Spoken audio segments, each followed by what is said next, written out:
Chers amis, effectivement, j'ai mis la chaise derrière si jamais, et j'en éprouve le besoin, mais ce n'est pas tellement dans mon genre que de prêcher assis. Et comme je disais au pasteur Rimbert tout à l'heure, à l'époque de Saint-Augustin, les prédicateurs prêchaient toujours assis et les gens qui écoutaient toujours debout. Alors, je ne vais pas vous demander de vous lever pour la prédication. Heureux d'être là à nouveau parmi vous, après de nombreuses semaines d'absence. En effet, avec mon épouse, nous avons eu l'occasion de faire une petite tournée à Ouagadougou, capitale du Burkina Faso. Nous avons eu l'occasion de servir le Seigneur dans différentes assemblées et nous étions heureux de ce temps, même s'il faisait déjà chaud, parce que nous avons eu des températures allant jusqu'à 42 degrés. Pour la saison, c'est chaud même chez eux. Et puis ensuite, nous avons eu l'occasion de faire un petit voyage comme nous avons l'habitude de le faire plusieurs fois par année. Nous étions en Israël et nous étions heureux d'être là dans ce pays. Parmi les belles paroles de Jésus, il y en a une qui se trouve en Jean chapitre 15, verset 15. Nous avons célébré le merveilleux nom de Jésus. Nul n'est semblable à notre Dieu. Et nous verrons dans ce texte combien grand est notre Dieu, combien délicieux est notre Seigneur et combien est gracieux son amour à notre égard. Alors, lisons déjà les versets 12 et 13 de Jean 15. Un texte que vous connaissez tous très très bien. Aimez-vous les uns les autres comme je vous ai aimé. Il n'y a pas de plus grand amour que de donner sa vie pour ses amis. Quelle parole extraordinaire, n'est-ce pas? C'est Jésus qui parle. Et dans ces versets, nous voyons que Jésus place la barre très, très haute. Le comble de l'amitié, dit-il, c'est d'être prêt à la capacité de donner sa vie pour celui qu'il aime. Et Jésus, nous le savons, va faire ce pas. Il va faire ce pas d'amour fou, parce que il faut être un petit peu fou pour donner sa vie pour ses amis. Et on peut parler là de la folie de Dieu dans un certain sens. Quelque chose d'extraordinaire. Et peut-être quelque chose de tellement extraordinaire que notre intelligence n'arrive pas à comprendre ce geste. Il y a la foi, il y a l'esprit en nous qui nous aide à comprendre ce mouvement. Mais ce mouvement est tellement non naturel, est tellement surnaturel que nous avons de la peine à comprendre quand il est dit que Jésus nous aime. Et Jésus même dans ce texte commande à ses disciples d'être prêts à faire de même. Qui en est capable? Qui en est capable? Et puis il y a même un texte, c'est Paul qui en parle, qui fait allusion au fait de donner sa vie pour ses amis. Et puis le texte, il fait allusion même à être prêt à donner sa vie pour ses ennemis. Mais qui en est capable? Je vous le demande. Peut-être vous, en tout cas pas moi. Naturellement, non. Cela ne nous appartient pas, n'est-ce pas? Naturellement, de nous donner, mais il faut être fou d'amour pour se donner pour les autres. Aimez-vous les uns les autres. C'est une phrase courante dans l'appel à la fraternité humaine. Et là, nous pourrions même entendre certains de nos mentors, nous pourrions même entendre certains de nos leaders politiques nous dire aimez-vous les uns les autres. C'est une parole courante dans l'appel à la fraternité humaine et que parfois nous trouvons d'ailleurs inscrits sur les frontons des églises. Mais en définitive, cela engage peu. Cela reste trop souvent un vœu pieux, un élan du cœur, un mouvement généreux. Et on oublie d'ailleurs, quand on lit cette parole, aimez-vous les uns les autres, que c'est Jésus qui prononce ce commandement et qui a sorti ce « aimez-vous les uns les autres » par « comme je vous ai aimé ». C'est assez intéressant.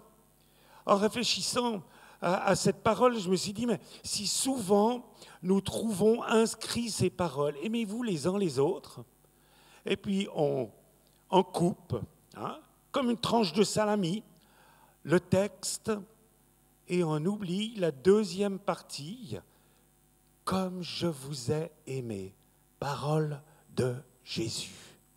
Ainsi, nous voyons qu'il y a un cadre de l'amour qui repose sur la relation entre Jésus et ses disciples, car effectivement, c'est une parole que Jésus prononce à ses disciples.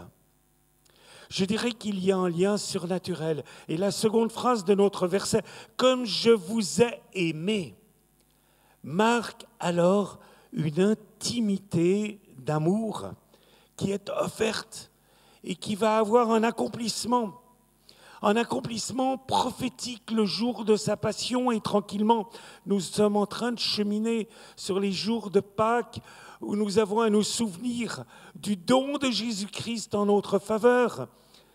Mais ça serait tragique, n'est-ce pas, de ne se souvenir de ce don que le jour de Pâques ou dans la préparation de Pâques. C'est un souvenir qui doit être présent en nous l'année durant. Mais retenez aussi que Dieu n'a pas attendu le jour de la croix pour aimer ses enfants. Et ça, c'est important à savoir, c'est une vérité qui est importante. Regardez à l'Ancien Testament, au message des prophètes, qui sans cesse, au milieu du peuple de Dieu, ont cherché à dévoiler le cœur de Dieu, l'amour de Dieu, l'enthousiasme de Dieu pour ses enfants, pour son peuple d'Israël et pour les autres.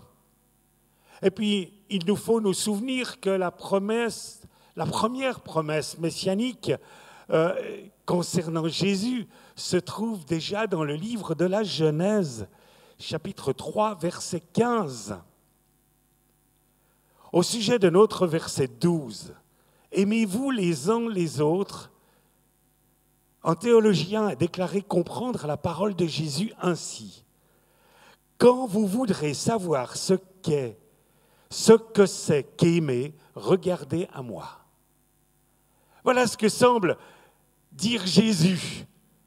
Si vous voulez vraiment savoir ce que c'est qu'aimer, regardez à moi. Et nous le savons peut-être, parce que nous l'avons lu déjà, il y avait ce tableau qui en Allemagne était là, qui représentait Jésus en croix. Et puis là, il y avait un noble allemand qui est arrivé et qui a vu ce tableau de Jésus qui était là en croix. Et puis, il y avait une petite mention au bas du tableau qui reportait des paroles supposées de Jésus. « Regarde ce que j'ai fait pour toi, et toi, que fais-tu pour moi ?» Et ce noble qui s'appelait le comte de Sisendorf, est reparti chez lui, a créé une œuvre chrétienne, l'œuvre des frères moraves, qui est devenue un mouvement missionnaire extraordinaire. Tout simplement parce qu'il avait été saisi par cette parole. Regarde à ce que j'ai fait pour toi, et toi, que fais-tu pour moi? Et il y a là toute une vérité qui se dégage de notre texte, qui se trouve dans Jean au chapitre 15. Chers amis, ce matin, et j'ai beaucoup réfléchi, et l'autre jour, je réfléchissais encore à cela alors que je cheminais au bord de l'Arve, et puis que là, c'était juste avant que je fasse cette mauvaise chute. Et je réfléchissais à cette prédication de ce matin, ce que j'avais envie de vous dire et de vous apporter de la part du Seigneur. Et ce que j'ai envie de vous dire ce matin, afin de vous encourager, que la relation que nous avons avec Dieu au travers de Jésus ne repose pas seulement, je dirais, ça l'est, mais ne repose pas sur l'expiation de nos péchés par l'obéissance de Jésus, par la régénération qu'il nous offre, par la nouvelle naissance, et puis par notre obéissance chrétienne. Certes, ce sont des étapes importantes de la vie chrétienne, mais il me paraît important de vous rappeler que tout cela est le résultat d'un amour total de Dieu.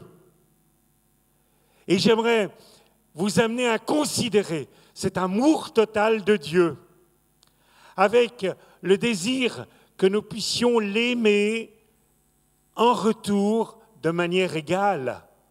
N'est-ce pas là la parole, les paroles, le sens de ce dernier chant que nous venons de chanter?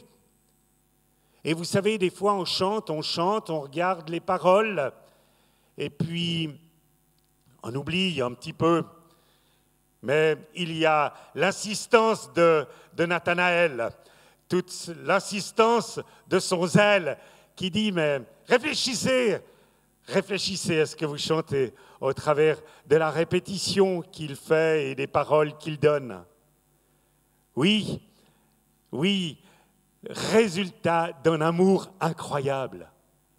Et je sais que ce que je vous dis, c'est quelque chose que vous savez, mais j'aimerais que vous puissiez le savoir, non pas simplement par votre tête, mais que vous puissiez le savoir et le connaître par votre cœur entier. Et c'est alors que nous pouvons comprendre cette parole bouleversante alors de Jean chapitre 15, les versets 14 et 15. Vous êtes mes amis. Vous êtes mes amis si vous faites ce que je vous commande. Je ne vous appelle plus serviteur, parce que le serviteur ne sait pas ce que fait son maître, mais je vous ai appelé aimé. Voilà, je vous ai appelé ami, excusez-moi. C'est ça la parole que j'ai à cœur de vous communiquer ce matin. Cette parole, elle fait partie d'un long discours où Jésus ouvre son cœur à ses disciples de manière particulière. Je vous rappelle les circonstances. Le repas de la Pâque, que l'on appelle le Seder de Pessa, a été mangé. Jésus est avec les 11. Retenez bien, Jésus est avec les 11, car Judas est parti. Et il semble que Jésus a une parole qui est libérée d'une manière particulière. Il a parlé avant, Judas est parti, et tout à coup, il y a le cœur de Jésus, qui déborde, et il donne un message extraordinaire à ses disciples. Il dit d'ailleurs, je suis avec vous pour peu de temps.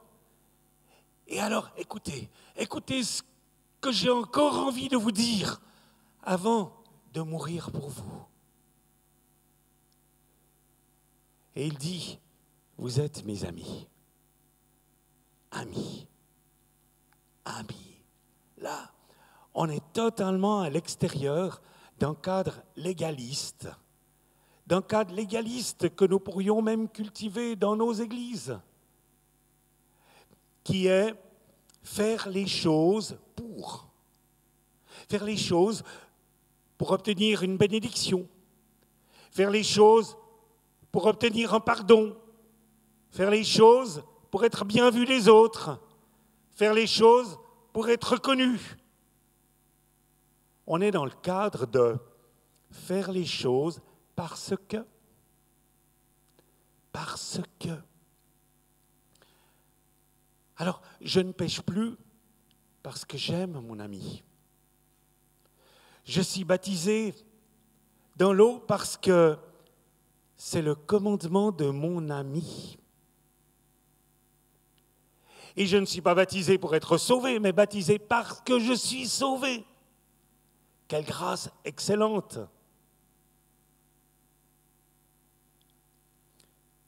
Je sers cet ami parce que c'est mon choix. Je vis avec lui parce que c'est là ma bénédiction. Amen. C'est là ma bénédiction. Certes, dans ses épîtres, Paul s'appelle serviteur de Jésus. Même, il s'appelle esclave. Mais ces deux termes sont utilisés par Paul sur une base d'un volontariat. Conséquence d'une rencontre extraordinaire. Un jour, Jésus l'a rencontré, Paul. Et Jésus lui a dit, là, je vais plus loin que le texte. Je suis ton ami. Il n'y a pas de plus grande joie que de donner sa vie pour son ami. Paul, je t'aime. Et Paul a été saisi par cet amour extraordinaire auquel il n'a pu résister et qui a fait de lui une nouvelle créature. N'est-ce pas quelque chose qui nous a touchés de la même manière alors que nous avons rencontré le Seigneur, que nous sommes nés de nouveau et par la nouvelle naissance, nous n'avons pas été faits des esclaves, mais avant tout des amis de Jésus. Certes, Jésus a placé la barre assez haute, il a assumé la croix pour m'offrir une intimité. Il peut alors demander de ma part une loyauté qui n'est rien d'autre que la réponse à son amour. Mes amis, si vous êtes des chrétiens marchant dans la loyauté, ce n'est pas pour être bénis davantage, c'est parce que vous avez déjà été totalement bénis et parce que vous êtes aimés de Dieu. Et le service chrétien, alors, est fait de l'appel de Dieu sur chacune de nos vies, va se vivre sur cette base d'amour. Et nous avons à ne jamais oublier que le service chrétien, le vrai service, le service que Dieu bénit et le service qui est en bénédiction pour les autres est un service qui se vit par amour. Et lorsque l'amour n'est plus là, mes amis, que reste-t-il du mercenariat ou du commerce? Mais nous vivons sur une base de l'amour. Et la vie en Église, si on la considère comme la vie dans une société des amis de Jésus, il y a un groupement chrétien qui s'appelle la Société des Amis. Et j'y ai pensé, je me suis dit, au fond, c'est un nom pas si faux que cela. La Société des Amis de Jésus. Ah, ça c'est, n'est-ce pas? C'est une autre vision. Quand on dit « je vais à l'église », je vais à l'église. Ah, tous les dimanches, je vais à l'église. C'est normal d'aller à l'église tous les dimanches.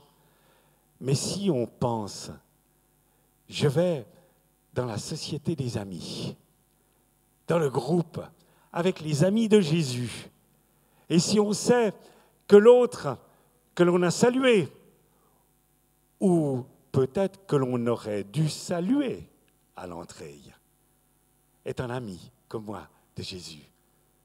N'est-ce pas là une perspective qui change quelque peu notre vision de notre service en Église? Faut-il rappeler là que l'Église locale, ce n'est pas tant un rassemblement dans une association type 1905, une dénomination, un lieu même, mais un rassemblement de personnes. C'était la réalité pour la synagogue. La synagogue, ce n'est pas un lieu où on dit on va à la synagogue ou on dit on visite une synagogue. Mais la synagogue, dans le sens du terme juif, c'est le rassemblement de ceux qui partagent un même héritage, le peuple de Dieu. Et c'est ainsi que l'Église locale, c'est le rassemblement d'un groupe qui partagent un héritage extraordinaire, un vécu extraordinaire, une amitié avec le roi des rois, le Seigneur des seigneurs, Jésus lui-même, qui est Dieu. Ah, ça c'est une réalité biblique qui est plus que des membres, des adhérents, des dîmeurs, ceux qui sont des amis et qui se rassemblent autour de l'ami Jésus. Dans Matthieu 16, 18, il y a cette parole de Jésus, et vous la connaissez tous, « Je bâtirai mon église ».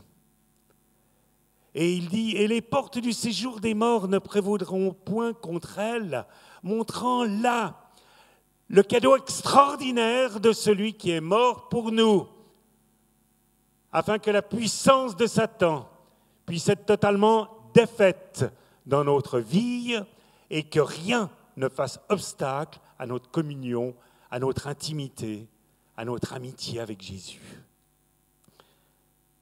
Et je me suis dit, je bâtirai mon église.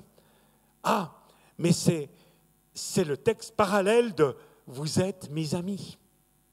Vous êtes mes amis. » Et lorsque Jésus déclare « Vous êtes mes amis si vous faites ce que je vous commande », parce que vous pourriez me dire « Oui, mais alors, ne tronque pas le texte. Vous êtes mes amis si vous faites ce que je vous commande. » Eh bien, Jésus veut dire que la relation qu'il a contractée avec chacun de nous se construit dans l'amour. Et c'est sur cette base que l'homme va pouvoir travailler avec Jésus.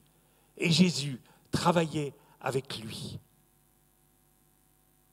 Et dans notre texte de Jean, je crois que vous l'aviez tout à l'heure, dans votre texte de Jean, eh bien, il est dit encore que le maître emploie son serviteur sans lui expliquer nécessairement les choses. Alors quelle grâce de servir un tel Dieu qui nous associe à une œuvre qu'il nous fait connaître. Et au verset 15, il est dit « Je vous ai fait connaître tout ce que j'ai appris du Père. » Ce Père qui, avant la venue de Jésus, a déjà développé des relations de qualité avec des hommes et des femmes qui ont marché avec Dieu. Et l'année dernière, nous avons eu l'occasion de nombreuses semaines de cheminer avec des hommes et des femmes au travers d'Hébreux 11. Tant d'exemples d'hommes et de femmes qui ont marché dans la foi avec Dieu, mais qui ont maintenu une relation avec Dieu. Et Dieu a entretenu cette relation constante avec eux. Et ces gens n'ont pas simplement marché à l'aveuglette, ils ont marché dans la compréhension de ce que Dieu voulait leur demander de faire, dans la compréhension de ce que Dieu était, dans la compréhension de ce que Dieu entendait faire dans le monde. Je vous appelle amis. Je vous appelle amis. Puisse ce terme, si élevé, si noble, faire partie de votre héritage et de votre appel. Amis de Dieu, chers amis, n'est-ce pas quelque chose d'extraordinaire? N'est-ce pas quelque chose d'extraordinaire? Est-ce que vous avez compris cela? Peut-être vous avez compris ce que c'était d'être chrétien, de devenir chrétien. Mais La condition du chrétien, c'est d'avoir une relation avec Jésus qui n'est pas basée sur une relation d'inférieur à supérieur, mais dans une relation qui tend à l'égalité. Je dis qui tend à l'égalité parce que nous savons bien que Dieu est Dieu. Mais quelle grâce! Peut-être que vous allez vous bloquer sur ce terme. Vous êtes mes amis si vous faites ce que je vous commande. Mais alors, il nous faut bien comprendre que dans cette relation avec Jésus, il y a une telle qualité d'amour offerte par Dieu lui-même que cela introduit l'acceptation de la volonté de Dieu comme quelque chose de délicieux. Et je sais bien, en disant cela, frères et sœurs, que parfois, je peux considérer la volonté de Dieu comme quelque chose d'un petit peu difficile. Et c'est vrai, je viens de dire que je devrais considérer les choses comme quelque chose de délicieux. Et le décalage, alors, entre le sentiment joyeux d'accomplir la volonté de Dieu et ce sentiment des fois un petit peu dur, un petit peu sec, un petit peu exigeant, c'est peut-être tout simplement mon manque d'intimité avec Dieu.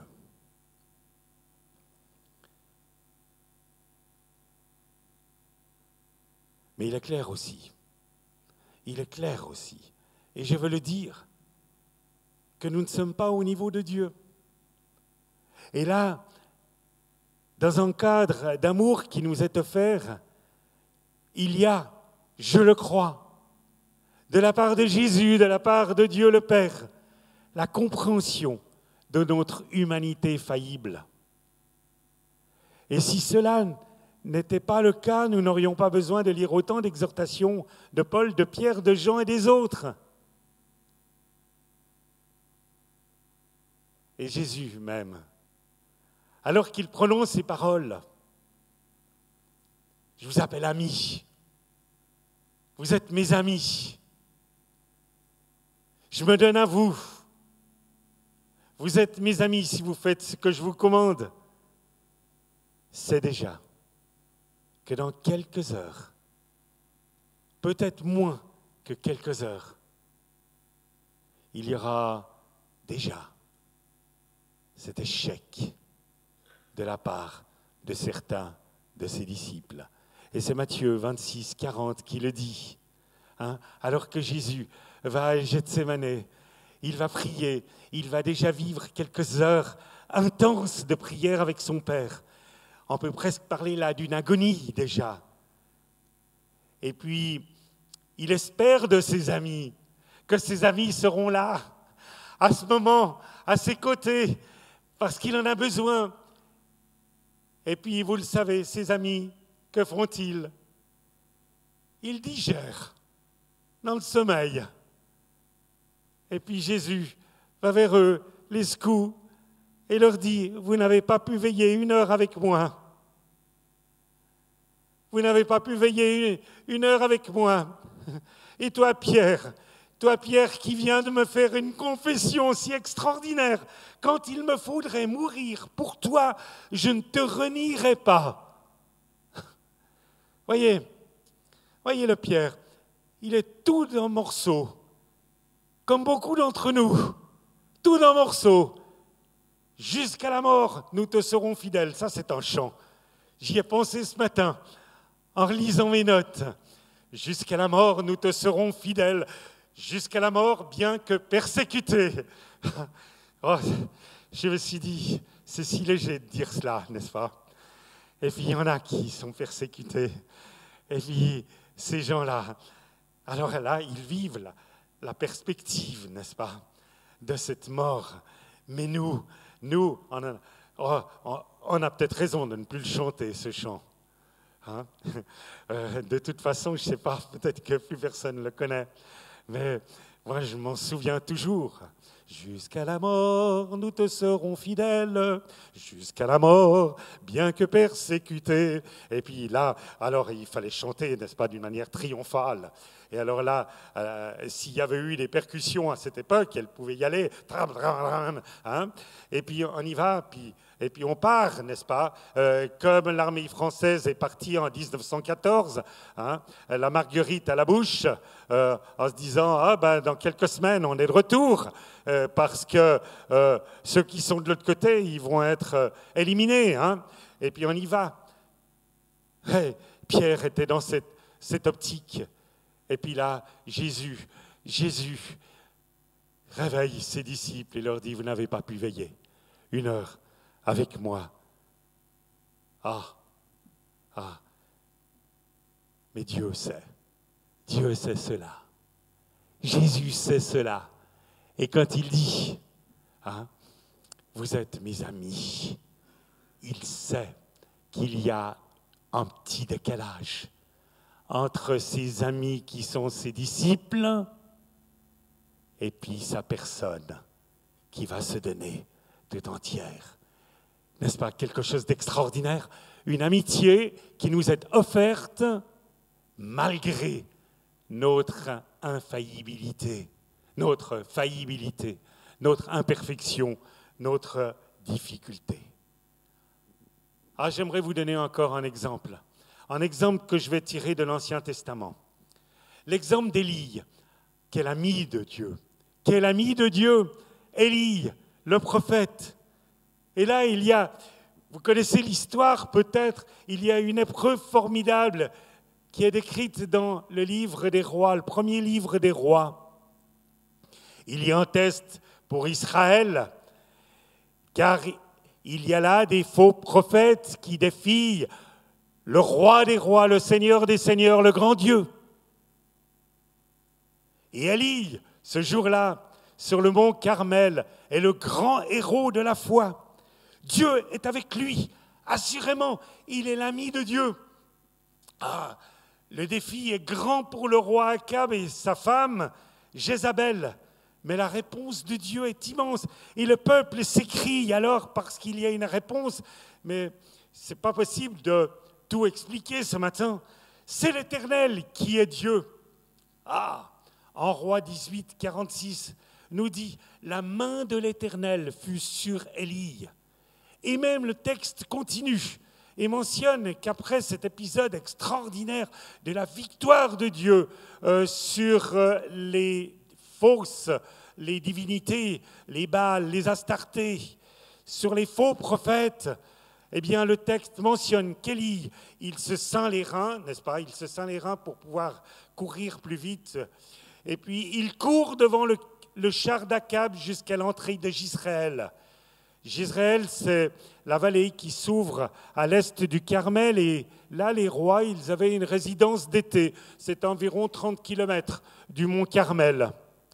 Et pendant 30 kilomètres, là, nous pouvons imaginer Élie qui court devant le char d'Akab, et puis Akab qui retourne dans sa résidence. Et nous avons l'image, alors là, du super crack de la foi, n'est-ce pas? Un défi supplémentaire du prophète de l'Éternel à l'égard du roi impie. Et moi, je ne sais pas si Dieu lui avait demandé de faire cela, et je ne sais pas ce qu'Élie a pu dire en route vers Akab, mais je l'imagine en train de courir, et bien en train de dire, tu as vu Akab, tes Baals, tes Astartés, détruis tes prophètes, détruits, et mon Dieu est un grand Dieu, alléluia. Et puis il court, hein. Et puis il y a la suite. Il y a la suite dans notre texte. La menace de mort venant de Jézabel. Alors à ce moment-là, la trouille d'Élie, étonnant, hein? Étonnant, il courait devant le char d'Akab, et là, il est rempli d'une trouille, pas possible. Et c'est la fuite. Lisons la suite en 1 Roi, chapitre 19, verset 3. Élie, voyant cela, se leva et s'en alla pour sauver sa vie. Il arriva à Beersheba, qui appartient à Juda, et il y laissa son serviteur. Cela fait une belle distance pour fuir la reine, plus de 200 kilomètres. Et le texte continue. Pour lui, il alla dans le désert où après une journée de marche, il s'assit sous un genêt et demanda la mort. Étonnant, n'est-ce pas? Étonnant. Élie, l'armoire à glace qui courait devant Akab, qui a réussi à fuir Jézabel, 200 kilomètres au moins, à pied, à pied. Il ne nous a pas dit qu'il était sur un grand char. Et puis là, la baudruche, creveille. Il est là, il demande la mort en disant, c'est le texte qui dit, c'est assez. Maintenant, Éternel, prends mon âme, car je ne suis pas meilleur que mes pères. Il se coucha et s'endormit sous un genêt. Et voici, un ange le toucha et lui dit, lève-toi, mange. Il regarda et il y avait à son chevet un gâteau cuit sur des pierres chauffées et une cruche d'eau. Il mangea et but, puis se recoucha.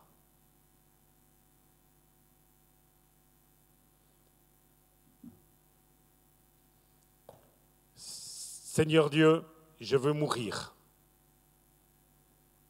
Réponse de Seigneur Dieu, il envoie un ange, lui donne à manger.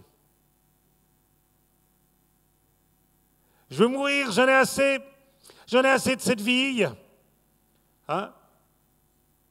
C'est presque,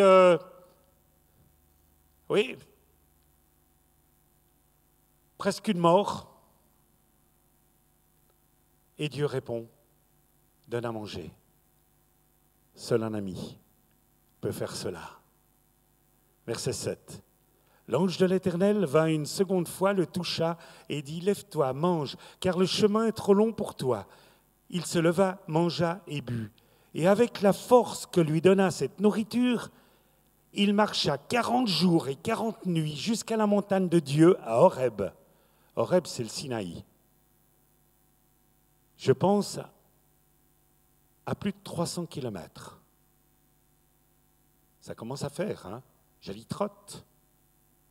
Verset 9. Et il entra dans la caverne et il y passa la nuit. Et voici la parole de l'Éternel lui fut adressée en ces mots. Que fais-tu ici, Élie? Moi, je trouve assez extraordinaire, n'est-ce pas? Dieu qui pose une question. Le gars, plein de trouille, il a déjà fait 500 kilomètres. Et puis, Dieu lui a donné la nourriture, l'amène à aller plus loin, à Horeb qui est un haut lieu où Dieu rencontre ses amis. Et là, Dieu lui dit, que fais-tu ici, Élie? Et il répond, j'ai déployé mon zèle pour l'Éternel, le Dieu des armées, car les enfants d'Israël ont abandonné ton alliance. Ils ont renversé tes autels et ils ont tué par les pays tes prophètes. Je suis resté, moi, seul, et ils cherchent à m'ôter la vie. L'Éternel dit, sors et tiens-toi dans la montagne devant l'Éternel. Et voici l'Éternel passa. Et devant l'Éternel, il y eut un vent fort et violent qui déchirait les montagnes et brisait les rochers. L'Éternel n'était pas dans le vent. Et après le vent, ce fut un tremblement de terre. L'Éternel n'était pas dans le tremblement de terre. Et après le tremblement de terre, un feu.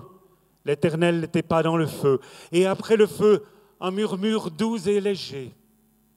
Quand Élie l'entendit, il s'enveloppa le visage de son manteau. Il sortit et se tint à l'entrée de la caverne. Et voici une voix lui fit entendre ces paroles. « Que fais-tu ici, Élie » À nouveau, la même question de Dieu. Il répond J'ai déployé mon zèle pour l'Éternel, le Dieu des armées, car les enfants d'Israël ont abandonné ton alliance. Ils ont renversé tes autels et ils ont tué par l'épée tes prophètes. Je suis resté moi seul et ils cherchent à m'ôter la vie. À nouveau, la même réponse d'Élie. L'Éternel lui dit, va, reprends ton chemin par le désert jusqu'à Damas. Et quand tu seras arrivé, tu oindras Hazaël pour roi de Syrie. Et c'est là une folle retraversée de tout le pays, à nouveau 600 kilomètres. Et la première remarque que je vais faire, c'est que Dieu ne fait pas de reproche à Élie d'être là. Pas de reproche d'avoir peur de Jézabel. Vous savez, ces reproches du genre, tu manques de foi, tu fais tout faux. Il ne lui fait pas de reproche de s'être dégonflé. T'es-tu dégonflé une fois dans ton témoignage?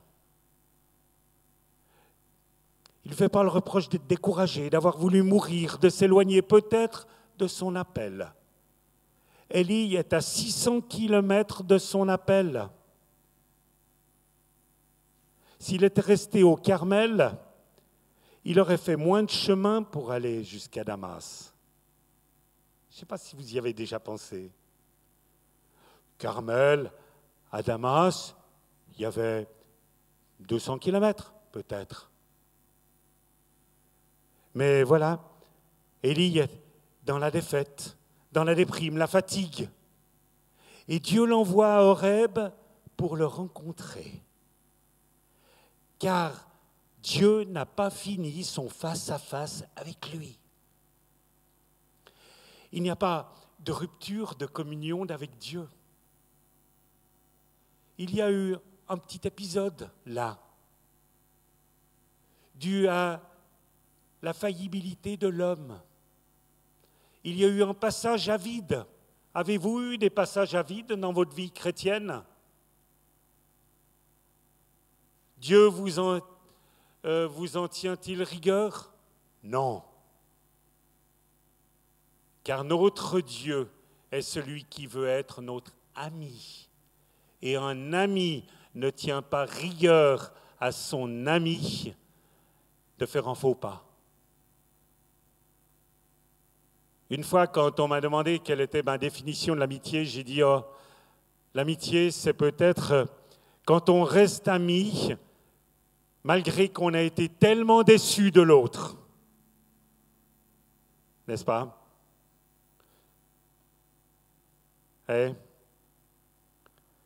Dieu n'a pas terminé de l'utiliser à son service. Dieu se contente de lui poser une question. Que fais-tu là, Élie? Cela veut dire qu'Élie n'est pas à sa place normale. Frères et sœurs, Dieu n'a pas reproché à Moïse de se sentir incapable d'accomplir sa mission et lui a donné son frère Aaron pour le seconder. Dieu n'a pas reproché à Jonas de faire des commentaires sur la manière que Dieu avait de vouloir pardonner Ninive. Même que Jonas lui dit, je ne voulais pas aller à Ninive parce que je te connaissais trop, Seigneur. Tu allais leur donner ton pardon. Et alors je voulais prévenir cela. Voyez là, Jonas, qui se met vraiment à la place de Dieu. Et nous sommes invités à ne pas faire la même chose. Mais Dieu ne reproche pas à Jonas. Dieu lui dit, mais Jonas, est-ce que je n'aurais pas pardonné à Ninive? Dieu n'a pas mis de côté ses disciples, car ils se sont mis à dormir durant la dernière soirée de Jésus, alors qu'ils devaient veiller avec Jésus. Dieu se contente de dire, que fais-tu là? Lorsque nous nous écartons de son plan, que nous ne comprenons plus le plan de Dieu. Bien entendu, je ne parle pas là de la question du péché. Là, Jésus a une autre approche qui se résume à cela. Vous le savez, se détourner du péché, revenir à Dieu et vivre la merveilleuse expérience enseignée par Jésus dans sa première épître. Si nous confessons nos péchés, il est fidèle et juste pour nous les pardonner et pour nous purifier de toute iniquité. Mais là, dans l'incompréhension, nous sentons parfois que nous sommes à des centaines de kilomètres de l'accomplissement de notre destinée, à des kilomètres de Dieu. Et puis, parfois, nous laissons Satan s'immiscer dans nos pensées. Et nous sommes dans un certain vide. Et là, Dieu, il nous appelle par notre nom, comme il a appelé Élie par son nom, parce qu'il ne se trompe pas de personne et pose simplement la question, que fais-tu ici, Élie? Où en es-tu? Puis-je encore avoir une part dans ta vie? Élie, Élie, mon serviteur que j'aime, que j'entends conduire encore, que j'entends utiliser à mon service. Et nous avons dans notre texte une très très belle image de Dieu, pleine d'amour, de sollicitude, à ne jamais oublier, car cette image est celle de Jésus qui va s'offrir comme la Pâque pour ses disciples, et qui ne condamne pas ses enfants, mais les sauve et les aime. Et puis, j'aimerais faire encore une seconde remarque pour décrire l'amour qu'Élie a pour son Dieu. Dans notre version, nous avons lu qu'à 2 reprises, répondant à Dieu, Élie, il a déclaré « J'ai déployé mon zèle ». Cela fait allusion à une action passée du prophète, mais j'ai préféré une autre traduction de la Bible qui dit « Je brûle d'un zèle ardent, jaloux pour Yahvé ». Je brûle. Mes amis, est-ce que nous pouvons dire, malgré le fait que nous sommes imparfaits, je brûle d'amour pour mon Seigneur? Et voyez-vous, son problème ne lui a cependant pas enlevé son amour pour Dieu. Et je l'ai dit, du côté de Dieu, mais du côté d'Élie aussi, il n'y a pas de rupture de relation avec Dieu. Élie connaît son Dieu, et le texte va le prouver une fois de plus, car lorsque Dieu lui dit de sortir de la caverne, afin de pouvoir le rencontrer, Élie sait reconnaître quand Dieu lui parle. Et ça, c'est un point important de l'amitié.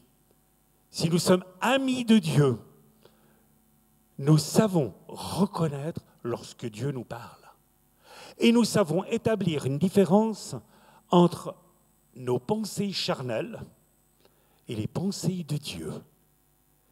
Et j'aimerais vous dire, développez votre amitié avec Dieu, parce que le discernement de la pensée de Dieu, de la parole de Dieu, de la volonté de Dieu, deviendra quelque chose d'aisé, de facile. Parfois, on demande à un tas de serviteurs de Dieu, est-ce que je suis dans la volonté de Dieu? Mais Dieu pourrait te dire, mais je t'ai donné le moyen, dans la relation que j'ai avec toi, que tu puisses discerner la volonté de Dieu. Et souvent, la parole prophétique est là pour confirmer des choses que nous avons dans le cœur, et puis on a de la peine à discerner les choses. Alors la parole prophétique nous vient en aide. Mais cependant, pour l'ordinaire de notre vie, nous savons ce qu'il convient de faire pour rester sans cesse les amis de Dieu. Et c'est quelque chose de tout à fait extraordinaire. Élie le savait. Pour lui, il y a des phénomènes qui se mettent en mouvement, le vent fort et violent, le tremblement de terre, le feu. Dieu n'était pas présent dans ces choses. Dieu aurait pu être présent dans ces choses. En acte 4, nous voyons que la terre tremble, Et le Saint-Esprit remplit les chrétiens. En Exode 2, nous voyons que le buisson brûle et Dieu est présent. Et je me souviens qu'une fois, alors que je me trouvais à Hanovre pour une réunion, il y a eu un mouvement de tambour puissant dans une réunion et Dieu était dans ce roulement de tambour puissant. Dans d'autres situations, j'ai entendu du bruit. Et puis, je me souviens une fois que dans une réunion, c'était une rencontre de jeunesse, il y avait un mouvement de danse. Et puis un orateur est venu vers moi, il m'a dit, il te faut faire cesser cette danse car le Seigneur n'est pas dedans.